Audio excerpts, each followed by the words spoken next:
selamat datang kembali di pembahasan mendalam kita. Oke, kali ini nih kita mau fokus ke dua momen yang kayaknya paling krusial dalam presentasi, yaitu pas kita mulai sama pas kita mengakhirinya. Betul sekali. Awal dan akhir itu sering banget menentukan keseluruhan kesan ya. Iya kan? Kita semua kayaknya pernah deh ngerasa gugup banget pas mau mulai. Nah, kita mau coba gali nih panduan dari buku TED Talks yang resmi itu, yang ditulis Chris Anderson. Buku panduan TED Talks yang Official Guide to Public Speaking itu ya? Bener, khususnya bab soal membuka dan menutup. Tujuannya sih, biar kita semua, termasuk Anda nih yang dengerin, bisa punya strategi jitu. Biar menit pertama sama kalimat terakhir itu benar-benar nancep gitu. Dan Anderson kan menyarankan banget buat semacam menyiapkan skrip ya, bahkan menghafal bagian awal sama akhir itu. Iya, dan itu bukan biar kaku loh, tapi lebih ke membangun fondasi percaya diri. Jadi pas mulai udah pede gitu. Setuju banget, karena kesan pertama itu penting banget. Di menit-menit awal tuh, perhatian audiens biasanya lagi di puncak-puncaknya. Ini kesempatan emas loh. Sayang banget kalau malah dipakai basa-basi kepanjangan, atau perkenalan yang muter-muter. Jadi intinya, tangkap perhatian mereka di 60 detik pertama itu ya? Persis. Bikin mereka mikir, wah, nggak boleh kelewakan nih. Jangan kasih celah buat bengong. Oke. Nah, terus gimana caranya biar bisa secepet itu nangkep perhatiannya? Di buku itu kan ada beberapa cara tuh. Ada yang langsung nyaranin bikin drama atau kejutan. Wah, kedengarannya agak gimana gitu ya. Tapi menarik sih. Iya. Pendekatan drama atau kejutan ini bisa kuat banget dampaknya kalau pas. Tujuannya kan langsung mematahkan ekspektasi audiens.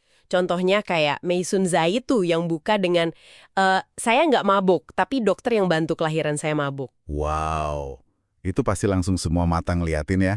Pasti. Atau Jamie Oliver yang pakai data nyelekip, sayangnya dalam 18 menit ke depan, 4 orang Amerika bakal meninggal gara-gara makanan mereka. Langsung terasa urgensinya kan? Benar juga. Itu langsung bikin, waduh, serius ini. Bahkan Zach Abraham, dia sampai revisi pembukaannya, jadi cerita personal yang dalam banget soal ayahnya. Dan itu jauh lebih kena. Keren-keren contohnya. Tapi gimana kalau topik kita nggak sedramatis itu ya? Masa harus dipaksain? Ada cara lain nggak buat bikin penasaran? Oh, tentu aja. Strategi lain itu menyalakan rasa ingin tahu. Bisa aja pakai pertanyaannya menggelitik. Atau membingkai topiknya dari sudut pandang yang nggak biasa. Cerita pendek juga bisa. Contohnya gimana tuh? Kayak Michael Sandel gitu. Dia mulai nanya soal peran uang. Terus kasih contoh yang bikin mikir. Kayak soal sel penjara yang bisa di-upgrade kalau bayar. Wah, iya. Itu bikin kita jadi, mikir ya. Atau V.S. Ramachandran yang cerita soal ajaibnya otak manusia. Intinya sih buat audiens merasa ada teka-teki seru yang perlu dipecahin bareng. Menarik. Jadi bisa kejutan, bisa mancing rasa ingin tahu. Satu lagi nih yang sering kita lihat juga di TED Talks pakai visual di awal. Nah, itu dia. Menampilkan visual memukau. Ini juga ampuh banget. Mulai pakai gambar yang kuat, atau video pendek yang relevan, atau bahkan nunjukin bendanya langsung. Itu bisa langsung narik perhatian sebelum kita ngomong banyak. Kayak siapa contohnya? Ingat Alexa Mead yang ngelukis langsung di badan orang itu. Atau Elora Hardy dengan rumah bambu ajaibnya. Oh iya, yang kayak di negeri dongeng gitu ya? Benar. Atau David Christian, dia pakai video telur pecah yang nggak bisa balik utuh buat jelasin konsep waktu. Simple tapi kena. Yang penting visualnya nyambung sama inti pesannya ya? Tepat. Harus relevan dan memperkuat through line atau alur utama presentasi Anda. Oke, jadi udah kebayang ya beberapa cara buat mulai dengan kuat. Biar audiens langsung nyemplung ke topik kita. Nah, abis itu tantangan berikutnya nih, nutupnya. Gimana caranya biar kesan akhirnya juga kuat? Biar pesannya nempel. Nah, ini nggak kalah penting. Soalnya, apa yang kita ucapin terakhir itu seringkali yang paling diingat. Salah satu cara keren itu menarik mundur kamera. Perluas lensanya. Maksudnya gimana tuh, menarik mundur kamera? Jadi setelah kita bahas detail-detailnya nih, di akhir kita kasih gambaran besarnya, implikasi jangka panjangnya, visi yang lebih luas gitu. David Eagleman tuh bagus banget pas ngomongin soal menciptakan indera baru buat manusia. Dia buka kemungkinan yang gak terbatas, kasih perspektif yang lebih luas. Nah, jadi kayak ngasih makna yang lebih dalam gitu ya di akhir? Oke. Terus, kalau presentasinya lebih praktis gimana? Misalnya, kita pengen audiens ngelakuin sesuatu. Nah, itu pas banget buat pakai seruan bertindak, call to action. Ajak audiens lakukan langkah yang jelas, spesifik, dan nyambung sama isi presentasi Anda. Nggak usah ribet. Contohnya? Ingat John Ronson nggak yang bahas soal budaya mempermalukan di medsos itu? Dia nutupnya simple aja. Jangan lakukan itu.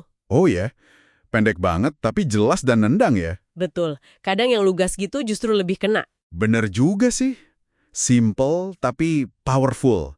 Selain itu, ada nggak pendekatan lain buat nutup? Mungkin yang lebih inspiratif gitu. Ada dong. Bisa nutup dengan nilai dan visi. Ini lebih ke membangkitkan semangat.